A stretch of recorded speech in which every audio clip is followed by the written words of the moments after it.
Welcome to స్పీ news దండోరా. ఏపీలో డ్వాక్రా సంఘాలకు ప్రత్యేక ప్రాధాన్యం ఇస్తున్న కూటమి సర్కార్ మరో కీలక నిర్ణయం తీసుకుంది. స్వయం సహాయక సంఘాల సభ్యులకు ఇప్పటికే రుణాలు, ఇతర సాయం చేస్తున్న ప్రభుత్వం తాజాగా వారి కుటుంబ సభ్యులకు ఉద్యోగావకాశాలు కల్పించేందుకు సిద్ధమైంది. ఇందులో భాగంగా డ్వాక్రా కుటుంబాల్లో నిరుద్యోగ యువత ఉంటే వారి కోసం ప్రత్యేక జాబ్ మేళాలు నిర్వహించబోతోంది. పట్టణాల్లోని డ్వాక్రా కుటుంబాల్లో నిరుద్యోగ యువత కోసం జిల్లాల వారీగా 100 ప్రత్యేక జాబ్ మేళాలు నిర్వహించాలని రాష్ట్ర ప్రభుత్వం నిర్ణయించింది. ఇందుకోసం ఏడాది గడువు పెట్టుకుంది. నిరుద్యోగ యువత ఎలా దరఖాస్తు చేసుకోవాలో కూడా వెల్లడించింది. నీటిపారుదల శాఖ అధికారులతో మంత్రి ఉత్తమ్ కుమార్ రెడ్డి సమీక్ష సమావేశం నిర్వహించారు. ఈ సమావేశంలో పలు కీలక అంశాలు చర్చించారు. కాళేశ్వరం బ్యారేజీల పునరుద్ధరణ NDSE నివేదిక ప్రకారం కొనసాగిస్తున్నట్లు స్పష్టం చేశారు. ప్రాణహిత చేవెళ్ల ప్రాజెక్టుకు ప్రభుత్వం ప్రాధాన్యం ఇస్తోందని ఉద్ఘాటించారు. తుమ్మడిహట్టి వద్ద 2 ప్రత్యామ్నాయ మార్గాలపై పరిశీలిస్తున్నట్లు చెప్పుకొచ్చారు. SLBC టన్నెల్ ప్రాజెక్టు 2027 నాటికి పూర్తి చేయటమే తమ ప్రభుత్వ లక్ష్యమని నొక్కి చెప్పారు. మేడిగడ్డ, అన్నారం, సుందీళ్ల బ్యారేజీల పునరుద్ధరణలో IITని భాగస్వామ్యం చేస్తామని వెల్లడించారు. నర్సీపట్నంలో వైఎస్ఆర్సీపీ అధ్యక్షుడు మాజీ సీఎం వైఎస్ జగన్మోహన్ రెడ్డి ఈ నెల 9వ తేదీన పర్యటిస్తారని మాజీ మంత్రి కురసాల కన్నబాబు స్పష్టం చేశారు. జగన్ పర్యటనలో ఎలాంటి మార్పు లేదని, విశాఖ ఎయిర్పోర్టు నుండి నర్సీపట్నం మెడికల్ కాలేజీకి రోడ్డు మార్గాన వెళ్తారన్నారు. ఎన్ని అడ్డంకులు సృష్టించినా ఆగేది లేదని, వాతావరణం బాగాలేకపోయినా హెలికాప్టర్లో వెళ్లమనటం ఏంటి? ఉత్తరాంధ్రలో భారీ వర్షాలు కురుస్తున్న సంగతి ప్రభుత్వానికి తెలీదా? విధ్వంసకర పాలన ఏపీలో జరుగుతోందని, జగన్ తెచ్చిన పథకాలను ఉద్దేశపూర్వకంగా తొలగిస్తున్నారని చెప్పారు. బ్రిటన్ ప్రధానమంత్రి కీర్ స్టార్మర్ ప్రధానమంత్రి అయిన తర్వాత మొదటిసారి భారతదేశ పర్యటనకు రానున్నారు.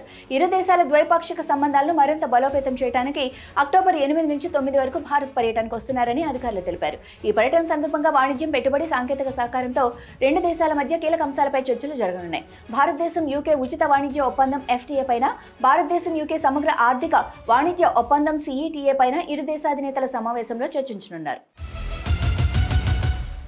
ప్రముఖ నటుడు మక్కల్ నిధి మయ్యం అధినేత కమల్ హాసన్ పై తమిళనాడు బీజేపీ మాజీ అధ్యక్షుడు అన్నామలై తీవ్ర స్థాయిలో విరుచుకుపడ్డారు. ఒకే ఒక్క రాజ్యసభ సీటు కోసం కమల్ తన ఆత్మగౌరవాన్ని అధికార DMK పార్టీకి అమ్ముకున్నారని సంచలన ఆరోపణలు చేశారు. కరూర్ తొక్కిసలాట ఘటనలో రాష్ట్ర ప్రభుత్వానికి అనుకూలంగా మాట్లాడటంపై తీవ్రంగా మండిపడ్డారు. కరూర్ బాధితులను పరామర్శించడానికి వెళ్లి ప్రభుత్వం తప్పులేదని సర్టిఫికేట్ ఇవ్వటాన్ని ఎవరైనా అంగీకరిస్తారా? ఇంతగా దిగజారాల్సిన అవసరం ఏముందని అన్నామలై ప్రశ్నించారు. అసలు కమల్ మాటలను ప్రజలు పట్టించుకునే స్థితిలో లేరని ఎద్దేవా చేశారు. విశాఖలో వైఎస్ జగన్ పర్యటనకు అనుమతి లేదని విశాఖపట్నం CP చెప్పారు. జగన్ పర్యటన రోజే విశాఖలో మహిళల ప్రపంచ కప్ 2025 మ్యాచ్ ఉందని, ఆ మ్యాచ్కు ఫ్యాన్స్ భారీగా హాజరయ్యే అవకాశం ఉన్నందున పటిష్ట పోలీస్ బందోబస్తు ఏర్పాటు చేయాల్సి ఉంటుందన్నారు. వైసీపీ శ్రేణులు ర్యాలీగా వెళ్తే జాతీయ రహదారి బ్లాక్ అవుతుందని, రోడ్డు బ్లాక్ అయితే తమిళనాడులో దళపతి విజయ ర్యాలీలో జరిగినట్టు తొక్కిసలాట జరగవచ్చన్నారు. ఆ రోజు చిన్న పొరపాటు జరిగితే నగరానికి చెడ్డ పేరు వస్తుందని, జగన్ పర్యటనకు అనుమతి ఇవ్వలేమని CP తేల్చి చెప్పారు. ఒక పార్టీ నుంచి గెలిచిన ప్రజాప్రతినిధులు మరో పార్టీకి మారినప్పుడు పదవులకు రాజీనామా చేయాలని మాజీ ఉపరాష్ట్రపతి వెంకయ్యనాయుడు అభిప్రాయపడ్డారు. పార్టీ మారిన ప్రజాప్రతినిధులు పదవికి రాజీనామా చేసేలా రాజ్యాంగంలోని 10వ షెడ్యూల్ను సవరించాల్సిన అవసరం ఉందన్నారు. పార్టీ మారిన తర్వాత కొంతమంది మంత్రులు కూడా అవుతున్నారని, ఇది చట్ట వ్యతిరేకమని ఆందోళన వ్యక్తం చేశారు. చట్టానికి అతీతంగా ఎవరూ వ్యవహరించకూడదని అన్నారు. అదేవిధంగా ప్రజలకు అందించే ఉచిత పథకాలు పరిధి దాటుతున్నాయని విమర్శించారు. పథకాల కోసం ప్రభుత్వాలు తాహతుకు మించి అప్పులు చేస్తున్నాయని చెప్పారు. ముఖ్యమంత్రి రేవంత్ రెడ్డి మాటలు కోటలు దాటితే చేతలు గడపలు దాటవు అనటానికి వేతనాలు అందక TVVP బస్తీ దవాఖానా వైద్య సిబ్బంది పడుతున్న నరకయాతనే నిదర్శనమని హరీష్ రావు ట్విట్టర్ వేదికగా విమర్శలు చేశారు. ఉద్యోగులకు 1వ తేదీనే వేతనాలు ఇస్తున్నట్లు ప్రచారం చేసుకోవటం తప్ప ఆచరించింది లేదు, అమలు చేసింది లేదన్నారు. తెలంగాణ వైద్య విధాన పరిషత్ రెగ్యులర్ ఉద్యోగులకు ప్రతి నెల 2-3 వారాలు దాటినా జీతాలు రాని పరిస్థితి ఉందని, కాంట్రాక్ట్ అవుట్సోర్సింగ్ ఉద్యోగులకైతే నెలల తరబడి జీతాలు అందని దుస్థితి ఏర్పడిందని ఆరోపించారు. ఉప్పాడ తీర ప్రాంతంలో మత్స్యకారుల సమస్యల పరిష్కారం కోసం కమిటీ ఏర్పాటు చేస్తూ ప్రభుత్వం జీవో జారీ చేసింది.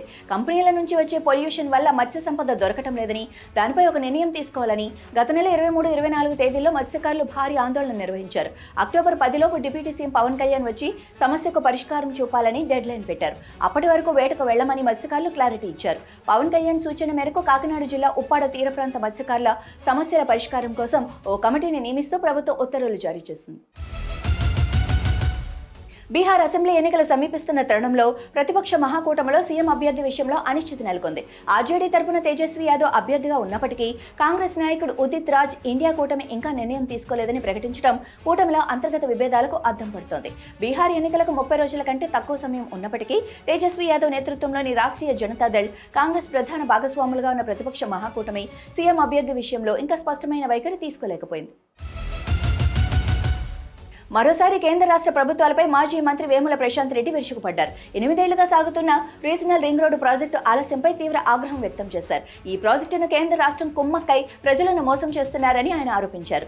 మాటలు మాత్రం చెబుతున్నారు కానీ ప్రాజెక్టు పనులు ఇప్పటికీ మొదలు కాలేదని వ్యాఖ్యానించారు. ఆర్ఆర్ఆర్ ప్రాజెక్టు ఆలోచన మొదట కేసీఆర్ మదిలో పుట్టిందని, ఔటర్ రింగ్ రోడ్డు అవతల మరో రింగ్ రోడ్డు నిర్మిస్తే నగరానికి భారీ డెవలప్మెంట్ వస్తుందని కేసీఆర్ భావించారని ఆయన చెప్పారు.